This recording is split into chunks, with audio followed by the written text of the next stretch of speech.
বসিরহাটের বড় মাওলানা আল্লামা রুহুল আমিন সাহেব বলেছে, যদি কেউ ফুটবল খেলা দেখতে দেখতে হাততালি মারে, আমি রুহুল আমিন জানিয়ে দিলাম তার বিবি তালাক হয়ে যাবে।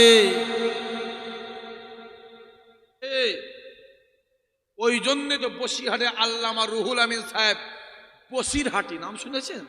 কথা বলে না। হুজুর বলছে, যদি কেউ ফুটবল খেলা দেখতে দেখতে হাততালি মারে, আমি রুহুল আমিন বলছি তার বিবি তালাক হয়ে যাবে।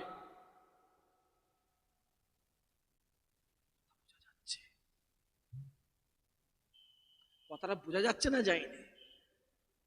চেনেন তো রুহুল আমিন সাহেব? চেনেন না? চেনেন? ছেলেগুলো বাপেরা কথা বলেন দেখে। হুজুর বলছে, যদি কেউ ফুটবল খেলা দেখতে দেখতে হাততালি মারে, আমি রুহুল আমিন বলছি তার বিবি তালাক হয়ে যাবে। জোয়ান ছেলেগুলো ফুটবল খেলছিস না, দেখছিস, যা দেখে যা। কদিন পরই এখানে কোথায় একটা খেলা আছে মনে হয়, এখানে কোথায় আছে মনে হয়, না হয়ে গেছে কি জানি না আমি। হয়ে গেছে, হয়ে গেছে, ছেলেগুলো গেছে। যাও চাচা, খেলা দেখা হয়? হয় না তো, হয় না তো, না হয় না কি জানি, জানি না। হাততালি মেরেছো বাপ? সামলাও না, সামলাও। আমি বলি না, আমি কে? ফুরফুরার মেজলা হুজুর কেবলা বলে, আমি আবু জাফর জানিয়ে দিই, যদি কেউ হারামটাকে হালাল ভাবে, আবার যদি কেউ হালালটাকে হারাম ভাবে, আমি আবু জাফর জানিয়ে দিলাম ওই মানুষটা ইসলাম থেকে খারিজ হয়ে যাবে। রাস্তার ধারে গাজর পড়ে আছে, গাজর পকান করে ধরলো, এক কামড় দিয়ে চলে গেল বিসমিল্লাহ বলে খেতে খেতে। এরকম পার্টি আছে না নাই? কথা বলে না কেন? যা খাগে যা, যা। 1 বিঘে জমি ছিল, আল কেটে কেন লেগেছে আজকে এই যে বলতে পারছি না, করছি বুঝতে পারছি না। দেখ আমার এখানে না টকক টকক করছে, বলছি। হ্যাঁ, 1 বিঘে জমি ছিল, আল কেটে 1 বিঘে 1 শতক। এরকম পার্টি আছে না নাই? কথা বলেন কেন? ওই জমিতে ধান হচ্ছে, তোমার জমি কত আর বাড়তি কত, ওটা তোমার নয়, ওটা অন্য জনের। ওই ধান হচ্ছে, বিসমিল্লাহ বলে খাচ্ছ, লাও সামলাও, যাও যাও না বাপ। ওই জন্য মেজলা হুজুর বলেছে, যদি কেউ হারামটাকে হালাল বলে, ও একটা কাফের হবে। আবার যদি কেউ হালালটাকে হারাম বলে, সেও কাফের হবে।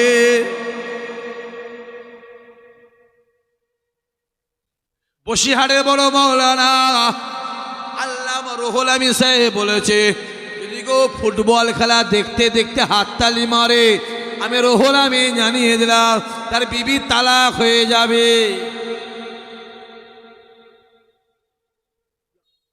ঠিক করে বসে আছো, সামলাও, সামলাও। আমি কি বলবো? আমি বললে রাগ হবে, তাই তো?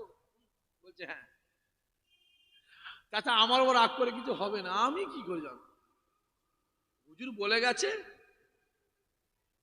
ওদিকে যাবার সময় নাই, সংক্ষেপ টাইম, আস্তে আস্তে শেষের দিকে এগিয়ে যাব।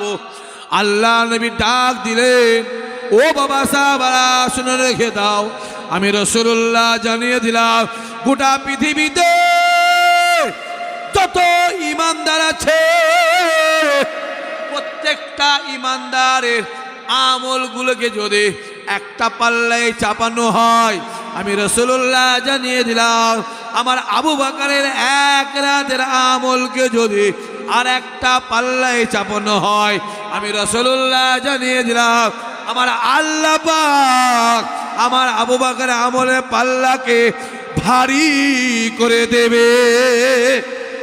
আরো জোরে হবে।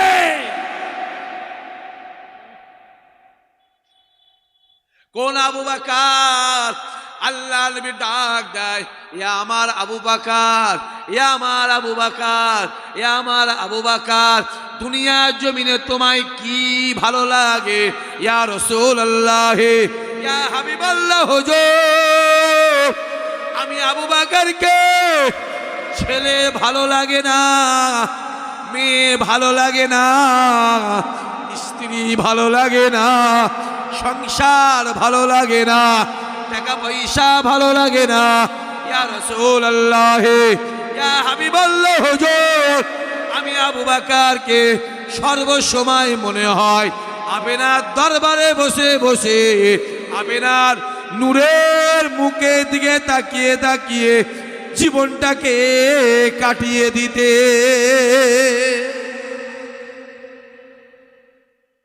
শুধু আপনাকে ভালো লাগে, কেননা নবী যেখানে আছে সম্মান সেখানে আছে। এখনো মাথায় টুপি পরে মুখে দাঁড়িয়ে রেখে পাঞ্জাবি বই রাস্তায় বেরোবে, মানুষ সম্মান দেয় না দেয় না? জোরে বলেন।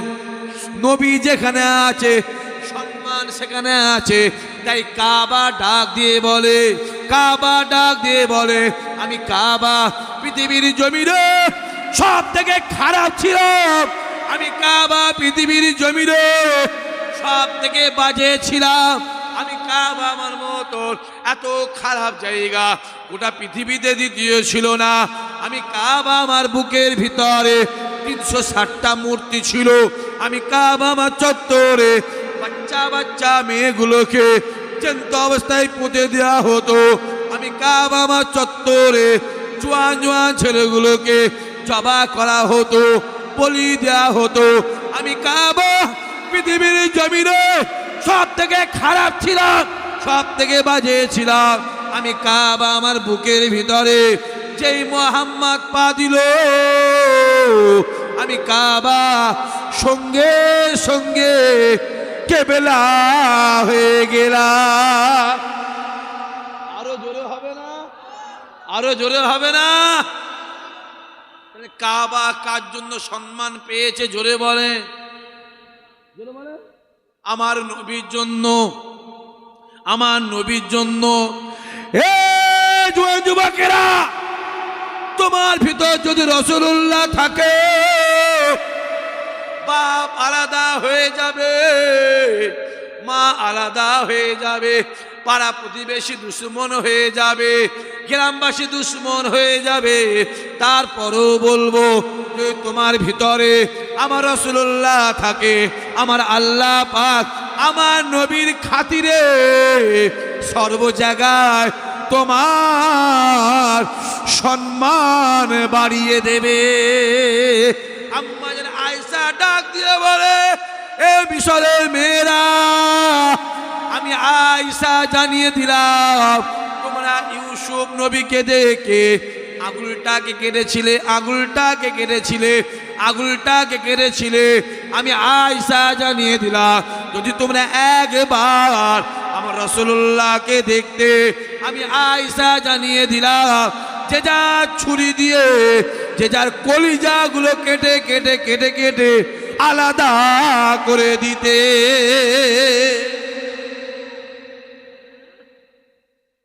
হই হই হই হই করে জীবনটা শেষ করে।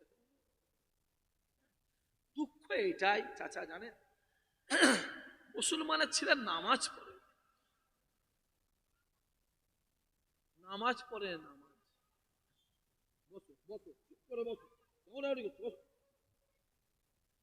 মুসলমানের ছেলের নামাজটা যা পারি বাবা করছিস করবে, যা হই হই করছিস, অন্তত 5 ওয়াক্ত নামাজ যদি বলেন ওইটা পর। আর এটুকু জানা আছে, যার দিলের ভিতরে 5 ওয়াক্ত নামাজ আছে, ওই মানুষটা অন্যায় করতে পারে না, ওই মানুষটা হারাম খেতে পারে না, ওই মানুষটা আল্লাহর রাস্তায় আমার আল্লাহ পাক আস্তে আস্তে হেদায়েত করে হেফাজত করে দেয়।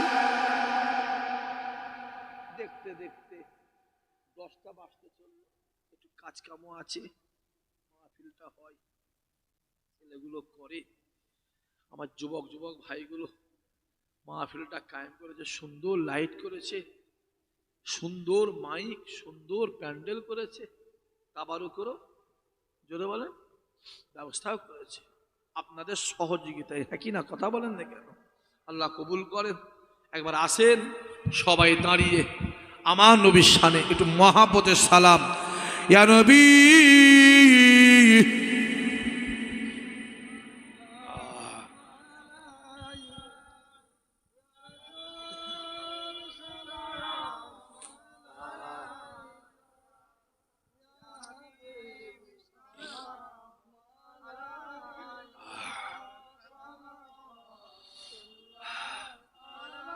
মাশাআল্লাহ মাশাআল্লাহ। সালামের সময় তোমার রাস্তায় দাঁড়াবে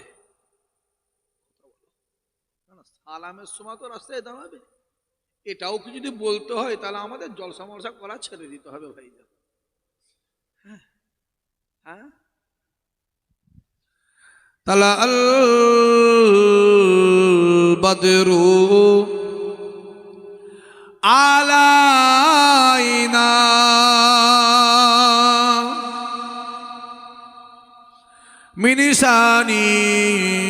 মিনিসানিয়াতিল ওয়েদাই ওয়াজাবা শুকরু আলাইনা মাদা লিল্লাহ আহেদাই ইয়া নবী ইয়া রাসূল ইয়া হাবিব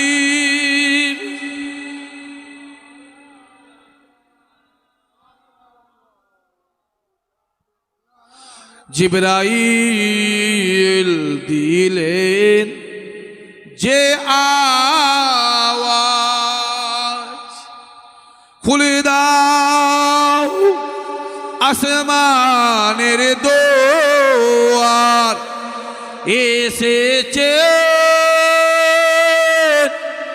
নবী ঈদের সারদার, করিতে আল্লাহ আরো দিদার। ইয়া নবী ইয়া রাসূল ইয়া হাবিব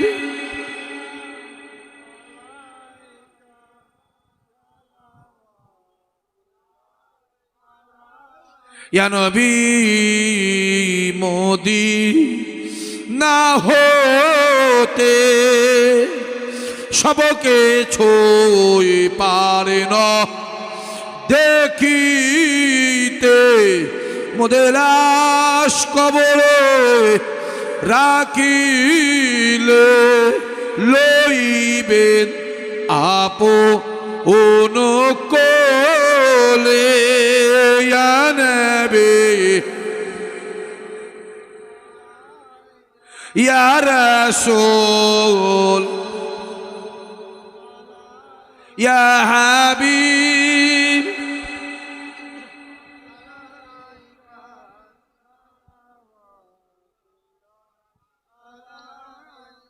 মাশাআল্লাহ মাশাআল্লাহ মাশাআল্লাহ ইয়া রাব্বি সাল্লি